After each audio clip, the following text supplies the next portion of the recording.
Hello, my name is Elian Morocho Sanchez, and I'm going to talk about antimicrobial prophylaxis for children with vesicoureteral reflux. Definition: vesicoureteral reflux is an abnormal movement of urine from the bladder into ureters or kidneys. Urine normally travels from the kidneys via the ureters to the bladder. In vesicoureteral reflux, the direction of urine flow is reversed.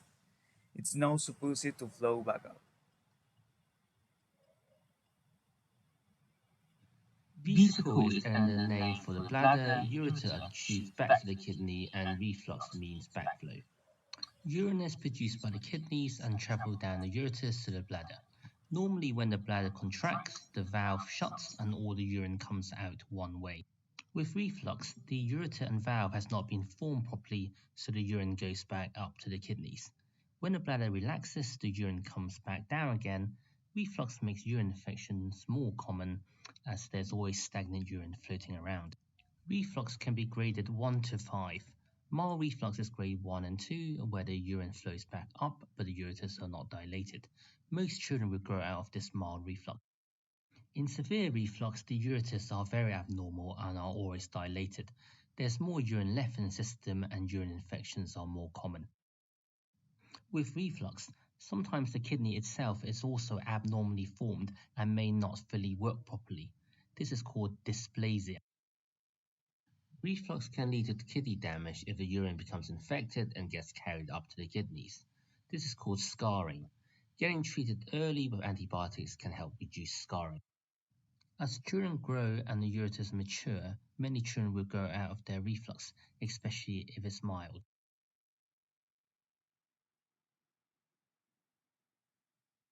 Application in medicine.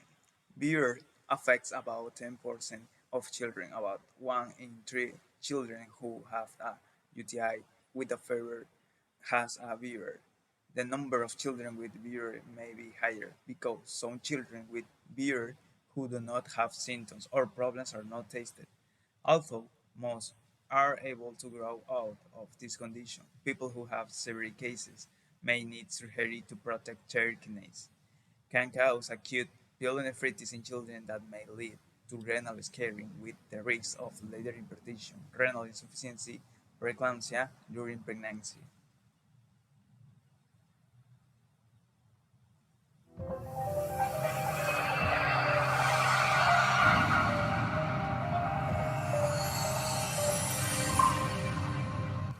Antibiotic prophylaxis is the use of antibiotic in order to prevent bacterial infection.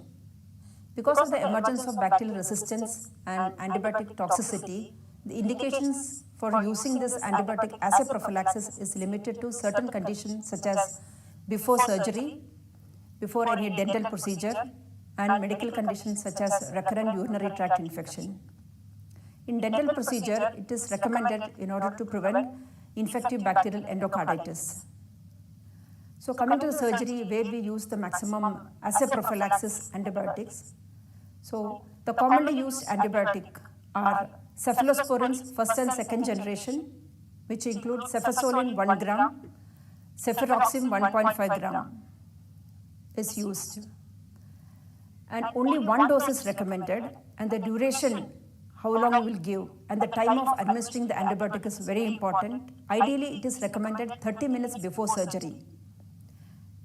Only one dose is recommended. In case if the surgery extends beyond the expected time of more than 2.5 to 3 hours, one more dose is recommended. Post-operatively, the antibiotic should not be continued unless it is recommended because of any infection or prior colonization, it is recommended. So commonly used antibiotics are for example, orthopedics, it is first and second generation cephalosporin. In case of alimentary canal surgery, for example, appendicitis, we know the flora involved, intestinal flora involved gram-positive, gram-negative organism and anaerobic organism. So in order to cover all this flora, it is recommended to give, apart from that, give either quinolones can be given or anaerobic coverage, metronidazole or clindamycin is recommended. So we at Apollo Hospital, we strictly follow antibiotic prophylaxis. We do regular monitoring of antibiotic prophylaxis, and we do an audit and whatever results are communicated to the respective stakeholders. So to summarize, in order to prevent antibiotic emergence of antibiotic resistance and the toxicity of antibiotic and the cost involved, it is very important to restrict the use of antibiotics. Thank you. Pros and cons. Pros. In some studies, antimicrobial prophylaxis was associated with reduced risks of recurrences of VUR. Cons. Trial results have been limited and inconsistent. The use of antimicrobial prophylaxis to prevent recurrence in children with reflux remains controversial. Usually applied in Ecuador. In Ecuador, UTI in children is one of the most common reasons for visit to the pediatrician and for the use of the antimicrobial therapy. It's estimated that urine infection occurs in 8% of girls and 2% of boys during childhood. Primary vesicoureteral reflux is detected in 18% to 40% of children after the first urinary infection. Hello and welcome to Don't Freak Out. Quick videos on the kids' health we don't talk about. I'm Dr. Courtney Rowe, pediatric urologist at Connecticut Children's, and today we're talking about vesicoureteral reflux. Vesicoureteral reflux is when kids are born with a difference in how their vessel or bladder is connected to the ureters or the drainage tubes from the kidneys. This difference allows the urine to go the wrong way from the bladder up to the kidneys. By itself, reflux doesn't seem to hurt kids or kidneys. But if children are getting urinary tract infections in their bladder, then the reflux can be a free ride for the bacteria from the bladder up to the kidneys. This gives kids a kidney infection, and we can tell the difference because kidney infections give kids a high fever and make them very sick.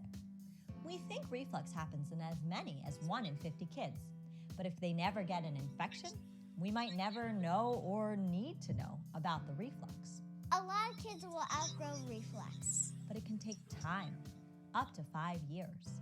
Because we know the reflux might fix itself, the first goal is to stop the infections. And we can often do this with a low-dose daily antibiotic. Very rarely, the antibiotic isn't enough to stop the infections, or the child won't take the antibiotic because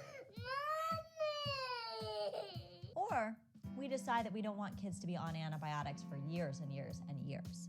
If that happens, there are procedures, either with little cameras or with reconstructive surgery, that can fix the reflux. As always, this video is meant to be educational, so please talk to your doctor or your pediatric urologist with questions about your child.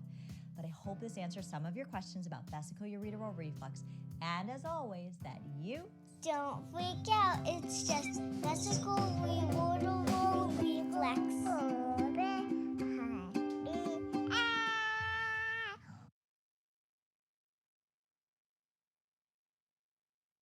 Conclusion. It affects one of 3 to each child, and not only can antimicrobial prophylaxis be carried out, even if it's very good because it is something that cannot be prevented. It can be done with good nutrition. Antimicrobial prophylaxis is associated with a substantially reduced risk of recurrence.